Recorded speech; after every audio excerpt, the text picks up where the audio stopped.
Westmoreland woman is finding it difficult to accept that her son will no longer be around to help her after he was brutally gunned down at his business place in the Fullersfield district yesterday.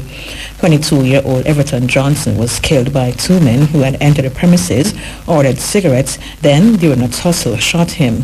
His mother, Yvonne Chambers, said she was told that Johnson ran from the shop and was chased by the gunmen who shot him several more times in the upper body. What I really hear is that two men and one bike come with two guns. I wasn't there. His girlfriend was in the shop at the time, and them come and say they purchased 3 cigarettes. They did not ask the girlfriend about Everton nor anything. I heard that they call him on his phone, on his cell phone. The first one, he never really paid no mind, and the second one, he come. And when he come, he meet up on two young guy. And eventually, him and one of them start to wrestle. So I heard that the gun go off, and when the gun go off, them shoot him after that. And the girlfriend ran, and him run too. Him run behind the girlfriend, and that is where they run him down and finish him on the battlefield. The grief-stricken mother said Johnson was known and loved by community members. I wish he could come back right now. My son, I miss him. I have 4 boys and 3 girls, and he's the only handy one to me right now.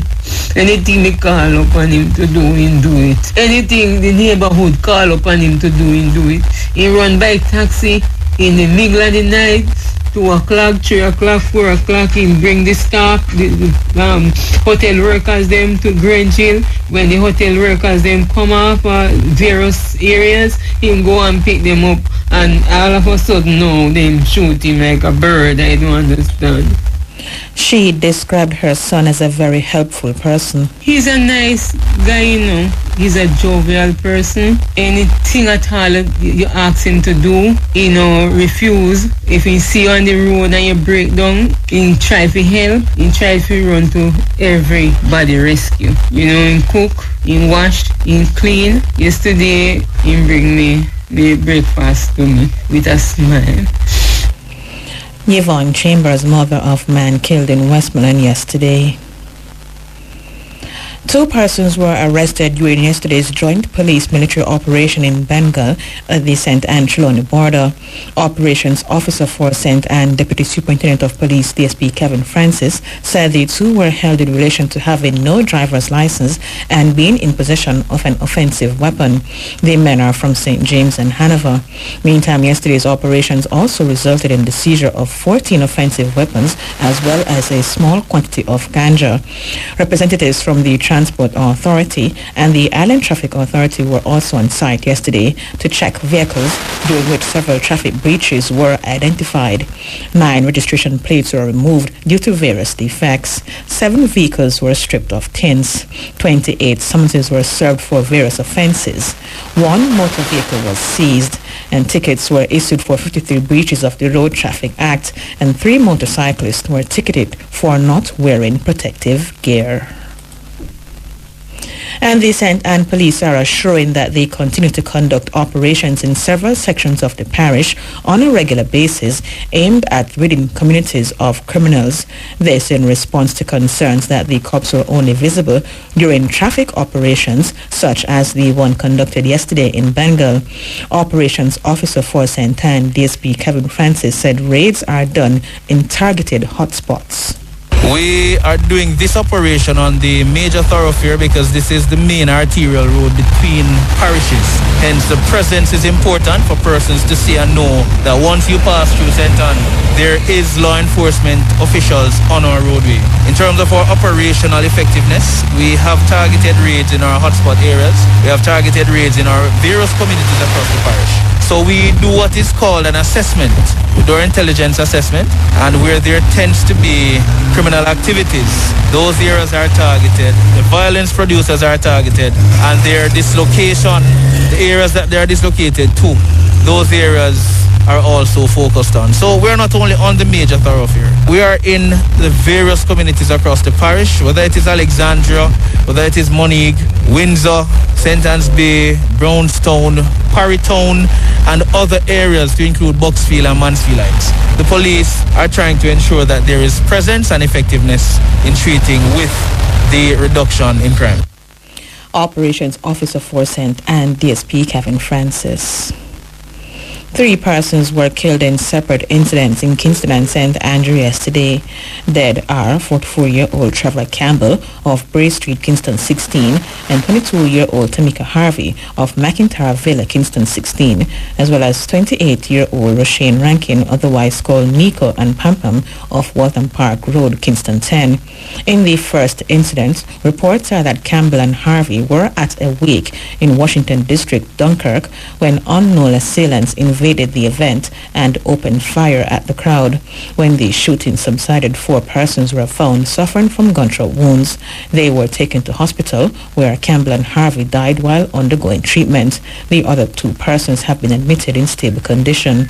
And in the other incident, reports from the Halfway Tree Police are that about 6:50 p.m., Rankin was riding his bicycle along the roadway in the Walton Park area when a motor vehicle approached.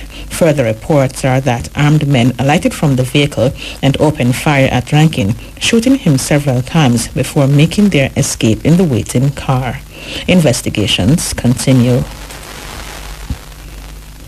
The Member of Parliament for Western Westmoreland has called for more efficient cooperation between ministries, agencies and municipal corporations involved in the Negril Market project. Moreland Winslow was reportedly upset about the undue delay in the completion of the market project that has been languishing for several years. The MP was among a group of officials, to include the local government minister, the mayor of Savannah Lamar and the president of the Negril Chamber of Commerce, that visited the premises on Thursday to assess the progress of the project. It was observed that the vendors are yet to be relocated in order to facilitate the construction of the market, and that several more illegal shops have been constructed on the property.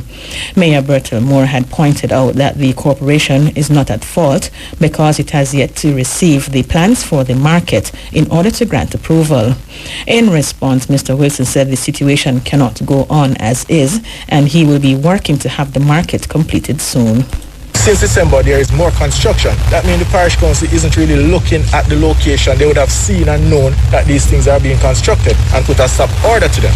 I'm not sure what to think in terms of the approach that the parish council is taking. It could be that we need to do some realignment or shaping up in the parish council, because right now we cannot let this project be one akin to the infirmary, where it takes 7-8 years to get completed. I have every hope and every intention to ensure that this project is completed in my term, right, my first term. So I'm going to do whatever I can to support the parish council and the minister in getting it completed. This is our 3rd meeting, and we are now just being told that the plans are not at the parish council. So this is something that should have been brought up at the first meeting. So I think we have to make some calls and check with the relevant agencies to see which agency is falling down on this project. The technocrats within the ministry that would have those drawings. And if this project is something that has been there from 2017, I am sure that the drawings would be available for them to be submitted to the relevant agency. It's now looking at 5-6 years for one agency to send these drawings to the parish council.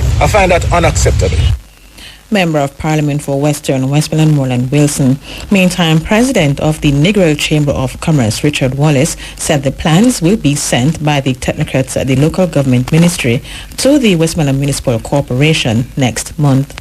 They are finishing up the drawings to submit them to the parish council. I was just told by the gentleman from the ministry that it will come to the next monthly meeting, which is the 2nd of February. That's right. So that's what we're hoping, that we'll get there on the 2nd, go through the system, and then hopefully we can. But in the meantime, other things can be happening around it. It's not the plan that is holding up everything. Correct. Notices can be served, etc., etc. Other things can be happening at the same time. So everything is not waiting on the plan. President of the Negril Chamber of Commerce, Richard Wallace.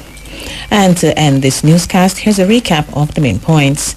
Westmoreland mother finding it difficult to accept that her son is gone after he was brutally gunned down yesterday. And 2 persons arrested during yesterday's joint police military operation in Bengal on the St. Anne-Trelawney border.